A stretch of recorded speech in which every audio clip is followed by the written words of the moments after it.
Àjọ tó ń gbógun ti ìwà jẹgúdújẹrá ìyẹn EFCC ti pe Mínísítà fẹ́tò ìbojú àánú aráàlú ìyẹn Dr. Betta Edu sí olú iléeṣẹ́ wọn ní Jábì ní ìlú Àbújá fún ìwádìí tó péye lórí ẹ̀sùn tí wọ́n fi kan mínísítà náà nípa fífi ọ̀nà tó lòdì fàṣẹ sí sísan owó sínú akoto aládàáni. Iye owó náà sì jẹ́ 585 million naira eléyìí tí ó tọ́ sí àwọn aráàlú. Jọ EFCC pé Minister Betta Edu lẹ́yìn ìgbà tí ààrẹ orílẹ̀-èdè Nigeria Bola Ahmed Tinubu pa á láṣẹ pé kí mínísítà fẹ́tò ìbojú àánú aráàlú yìí ìyẹn Dr. Betta Edu kí ó fi iṣẹ́ sílẹ̀ fún ìgbà díẹ̀ tí lè rí dájú wípé wọ́n ṣe ìwádìí lẹ́kùnrẹ́rẹ́ lórí ọ̀rọ̀ yìí. Simply put, which I know you already do very well understand, there are people who are already in the pit of poverty, and there are people who are just at the edge of poverty, which with the least, very little trigger in anything at all, whether it's the removal of fuel subsidy or inflation or whatever trigger comes up, they will directly fall into the poverty line. And of course, you know, the humanitarian challenges, including flooding and several other things, are pushing more people to become internally displaced, as well as pushing them down into the poverty pit. These are what we need to mitigate against in the 2024 budget. I'm taking my time to lay this foundation so that we can see as a committee that would be in charge of the final presentation to the appropriation, the need why we need to increase the envelope for the ministry and the agencies under it. Your Excellency, we also have a high level of unemployment in the country right now, and we need to be able to create jobs for them. We have a high level of number of persons of concern, both internally displaced, refugees, as well as other persons who are of concern to us. And these are people who we need to address. We have over 33.5 million Nigerians that are living with disability.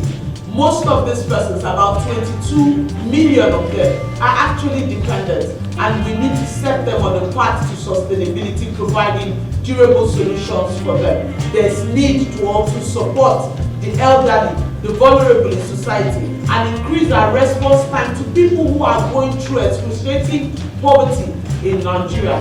This is the mandate of the ministry, and of course, agencies under it are supposed to work with the ministry in achieving this mandate. Your Excellency, you have the document right in front of you, which clearly states what the 2022 budget was for the personnel cost, overhead, recurrent capital, and what it fell to in 2023, which was really, really very low. It will surprise you to note, I'm trying to summarize, but the document is before you. It will surprise you to note that in 2023, some of the agencies, as well as even the social investment program, had almost zero releases. And this is not helpful for a country which we need to deal with poverty and bring it down to its foot. Presently now, for the 2023 budget, the total amount released and of course the percentage utilized, I'll skip to that. I don't want to go through the 2022, which is clearly written in the document. I'll just head on to the 2023. The total amount released was about 3.6 billion, and of course that has been utilized. And then of course the available balance has been written out there. The performance for 2022 for personnel costs, we had about 837 million. For overhead, about 532 million. For recurrent, we had about 1 billion.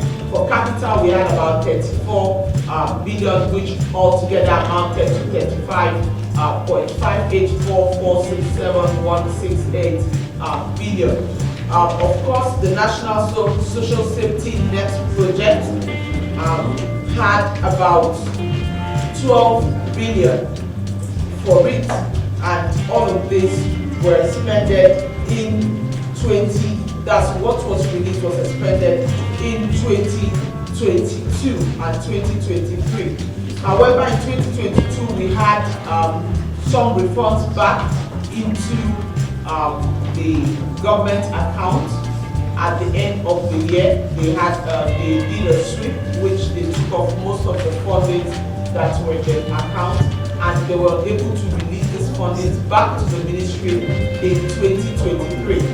Like I said clearly, most of the programs did not receive funding in 2023, and that's why there was almost zero implementation of most of those programs in 2023. I will move on quickly to really break down the budget appropriation for the ministry for 2023. We had a total sum of 208,695,765,189 naira only appropriated to the ministry. And of course, for the capital project, most of it went into the National Social Safety Net scale-up. For the capital project, we only had 1,083,070,000 naira only, which represents a very little amount of the budget. For the overhead, we had 837 million naira only. This is stated in table of page 12, and you can go through it. For the bilateral loans, you see what is there for 2022 and what's there for 2023. Of course, again, I say the budget performance was really very low for 2023.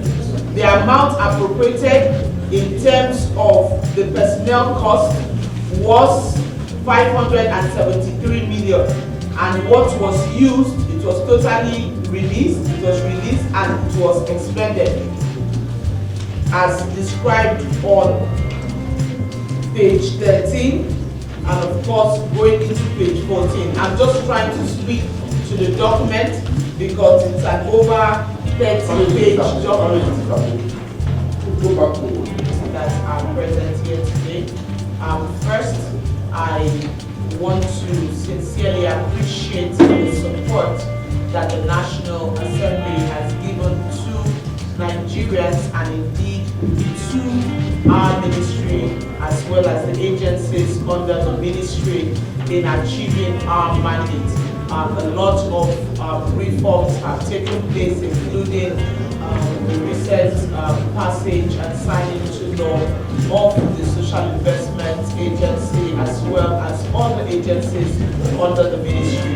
This is a strong push to institutionalize the system that can help us achieve successes in implementing the renewed hope mandate. Your Excellencies, distinguished senators, and members of this committee, it would be important for me to mention that the President Bola Ahmed Tinubu, has part of his 8-point agenda, and very critical to that agenda, ending poverty, eradicating poverty.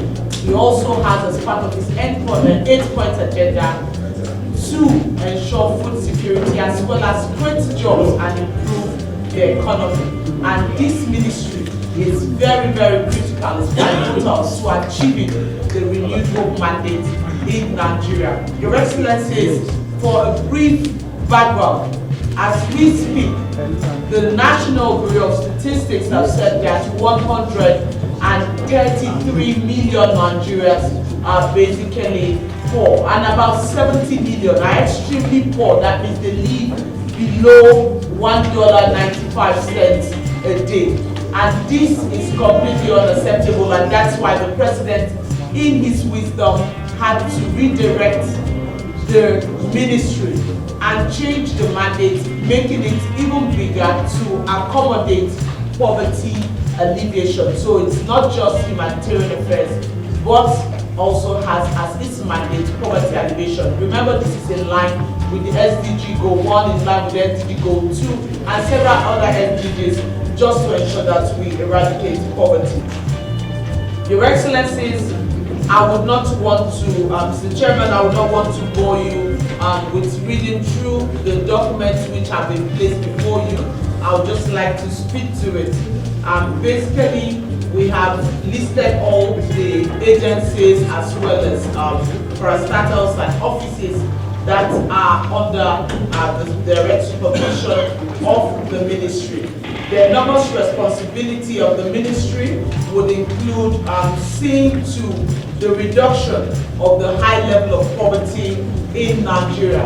As we speak, the President has given a very tall order, which is that in 42 months, we must be able to pull at least 50 million Nigerians out of poverty, while providing the social safety net for Nigerians, preventing them from falling into poverty. So it's in simply put, which I know you already do very well understand, there are people who are already in the pit of poverty, and there are people who are just at the edge of poverty, which with the least, very little trigger in anything at all, whether it's the removal of fuel subsidy or inflation or whatever trigger comes up, they will directly fall into the poverty line. And of course, you know, the humanitarian challenges, including flooding and several other things, are pushing more people to become internally displaced, as well as pushing them down into the poverty pit. These are what we need to mitigate against in the 2024 budget.